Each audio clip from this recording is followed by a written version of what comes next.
સંખેડા ખાતે 9 ઓગસ્ટના રોજ વિશ્વ આદિવાસી દિવસની ખૂબ જ ઉત્સાહ ઉમંગ સાથે ઉજવણી કરવામાં આવી હતી. સંયુક્ત રાષ્ટ્ર મહાસભાએ 23 ડિસેમ્બર 1994ના 49/214 ઠરાવ દ્વારા 9 ઓગસ્ટને આંતરરાષ્ટ્રીય આદિવાસી દિવસ તરીકે જાહેર કર્યો હતો.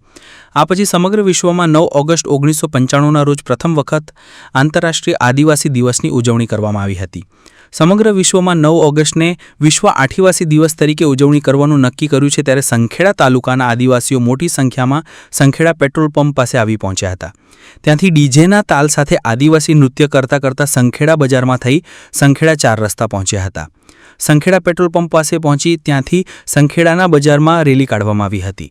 વર્તમાન સમયમાં આદિવાસીઓ ખૂબ જ શિક્ષિત થઈ ગયા છે, પરંતુ વિશ્વ આદિવાસી દિવસ ઉજવવાનો હોય તેથી શૂટ પેન્ટ બૂટ છોડી પરંપરાગત આદિવાસીઓનો પહેરવેશ એવો ખંભીસ ધોતિયું અને પાઘડી પહેરી ધારિયા પારિયા સાથે સંખેડા નગરમાં આવી પહોંચ્યા હતા અને ડીજેના તાલે ટીમલી કૂદી ખૂબ જ ઉત્સાહ ઉમંગ સાથે વિશ્વ આદિવાસી દિવસની ઉજવણી કરવામાં આવી હતી.